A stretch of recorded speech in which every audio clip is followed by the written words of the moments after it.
Hello, party people. So, I'm a little pissed off at this one, to the point that I forgot to not hit streaming instead of record. Yeah, so I talked for about 3 minutes before I realized, crap, I hit the wrong button. Yeah. And you'll have to forgive me. Being a little warmed up, I'm probably going to cough a little more than usual. But, in any case, let's get to this. Just so you know, as well, the Lies and Humiliation Week thing, there, instead of an ad at the end of this, yeah, there's going to be a discussion of my new merch. Just in time for Lies and Humiliation Week. Anyway, before that, call to action. You know, you guys know the drill. Supportive, please. Thank you. Truth and Reconciliation Week 2025, or as I have previously and will continue to refer to it, Lies and Humiliation Week. Also known as the Great Canadian National Humiliation Ritual for white people. Yeah. The amount of bullshit that is being spewed over this, I cannot express how pissed off I am about it. So this is from the National Center for Truth and Reconciliation at the University of Manitoba. Taking truth to action. Truth and Reconciliation Week 2025 is transformative 5 days. They're going to do 5 days of this bullshit now. Not just 1 day, 5.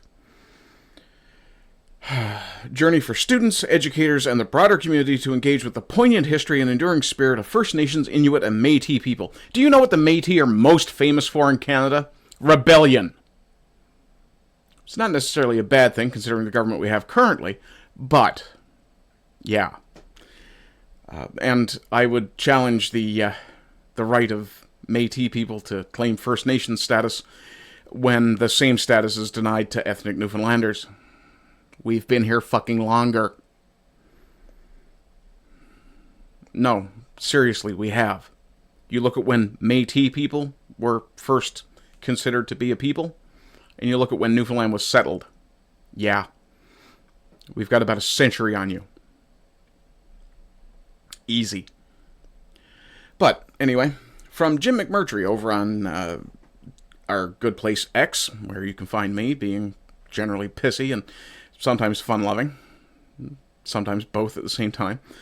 Through CBC, a boy was forced by his principal to run, quote, for 80 kilometers in a blizzard along the highway in the middle of the night.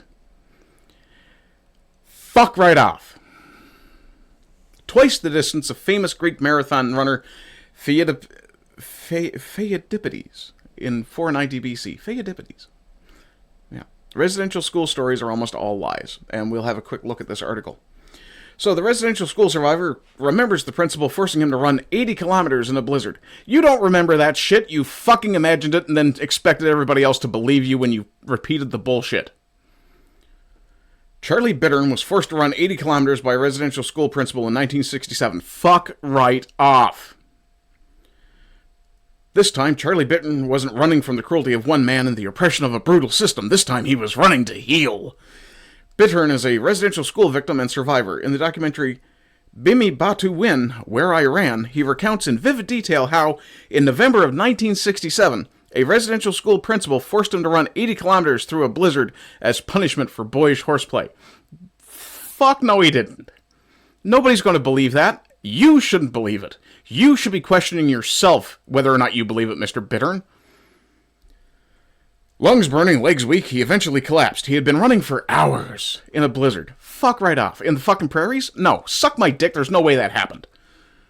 For more than 50 years, Bittern didn't tell anyone what happened that night.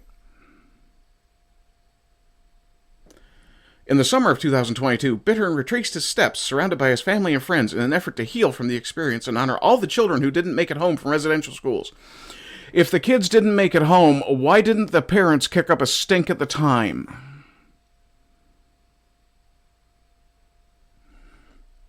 Growing emotional, he gestures to his heart. I had it in here, he says.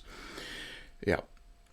Conditions in residential schools and national crime. The first residential school opened in 1831, and more than 150,000 children were forced to attend such schools across Canada during their operation, according to the National Center for Truth and Reconciliation. You can take the word truth out. In 1907, Chief Medical Inspector Dr. P.H. Bryce from the Department of Indian Affairs wrote a report detailing the poor health conditions in residential schools. In 1907, When was the Spanish flu epidemic? When was the typhoid epidemic? Let's see what he said. He went on to call them a national crime. Really? Did he?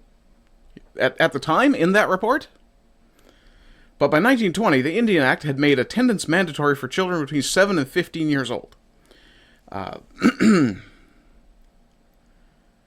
1958, Indian Affairs inspectors again took a critical view of residential schools, recommending they be abolished. They were not, and in 1964, Bittern's time came.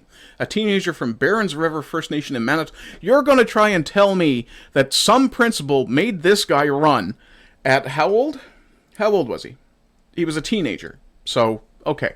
You're going to try and convince me that he ran 80 kilometers in a blizzard because some principal was unhappy with horseplay in 1964. Get fucking bent.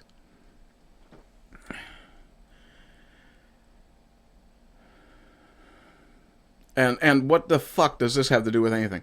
With a younger boy, Burnell, Bittern helped raise a bull calf. The bull grew so healthy and strong that it was entered into fairs, including the 1967 Royal Winter Fair in Toronto. Excellent. Good job. You raised a bull. What the fuck does that have to do with you running in a blizzard?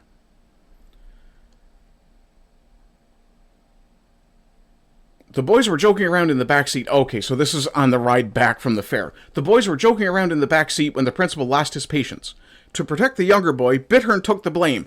Because of course he did. Because not just white people believe the noble savage myth. The principal threw Bittern out of the car as a winter storm was raging outside. The principal told Bittern to run. They would drive home behind him. It was about 7 o'clock in the evening when I started running, he says in the documentary. And as I was running, I started to realize, hey, this guy is serious. And during that time, I was battling the blizzard. Sometimes I put my hand to my face because the snow was blowing and the wind was so strong. It was around 2 or 3 o'clock in the morning, Bittern says, when he fell on a snowdrift and was struck by the vehicle. His leg bleeding, he was allowed back into the car. Fuck off. When the principal threw him out of the car that night in November, Bittern fell to the ground by the side of the highway. He remembers looking up at a large tree. The tree stayed in his memory all these decades, eventually becoming a symbol of resilience and healing for the countless Indigenous children taken from their families. And why did the families never kick up a stink? Why did they not say, stop taking our children? You can't tell me they didn't know that you could raise an armed resistance. The Métis Rebellion was 100 years earlier. An elder helped him see the tree's significance, Bittern explains in the film. He says to me, you go back there and look at that tree and study it and read it. There's a message on that tree.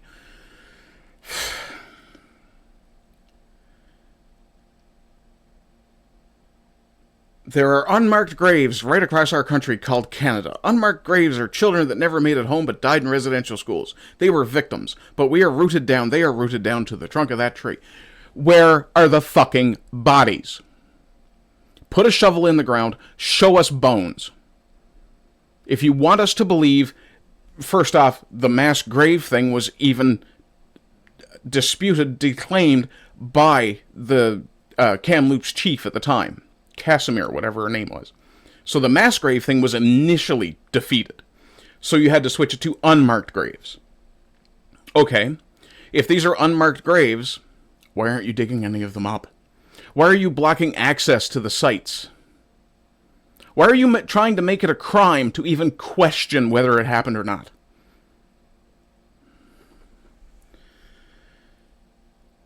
We're here to honor all the children that didn't make it home. Well, it's a fine time to start caring.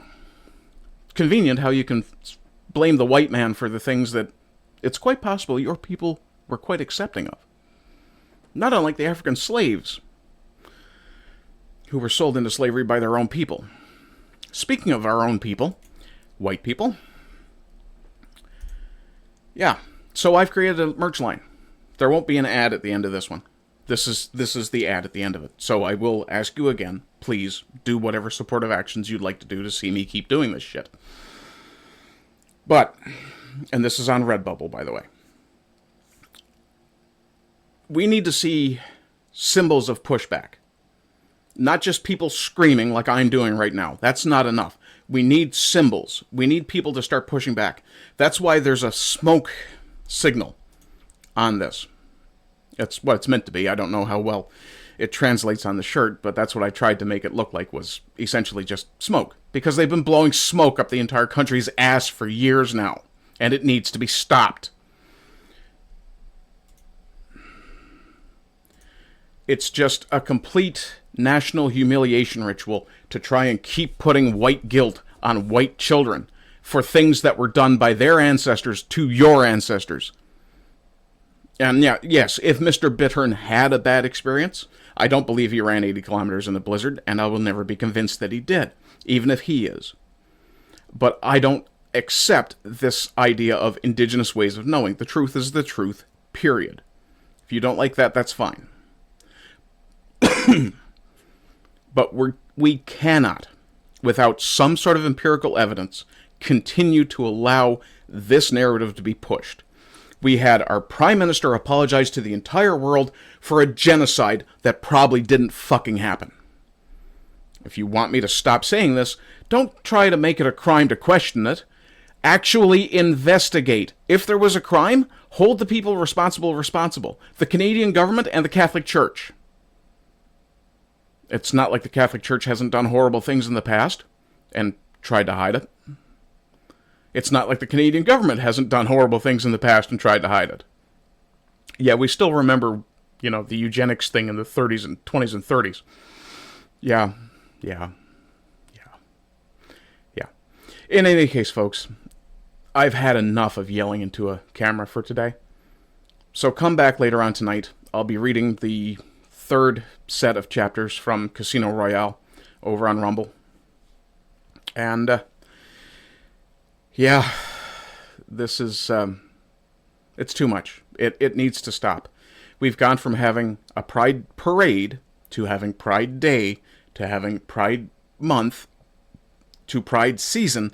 Now we've got another special interest that wants to go from, Truth and Reconciliation Day, which it's not. It's not about reconciliation. If it was about reconciliation, we wouldn't be constantly hearing about these stories. If these stories would have been presented and dropped, that would have been it. Reconciliation means you forgive. These people don't want forgiveness to occur, because if forgiveness occurs, then you can't hold them responsible and keep demanding money out of them, can you? And as for the truth part of Truth and Reconciliation, you want the truth? You have to dig for the truth.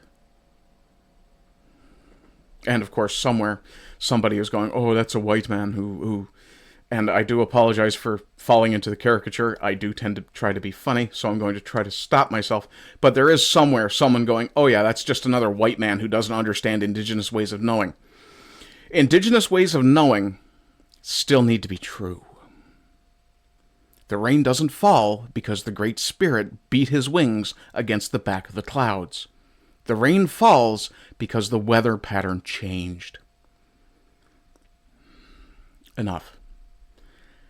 Anyway, I hope you're doing well. I hope you continue to do well. And as always, rise and rise again until lambs become lions.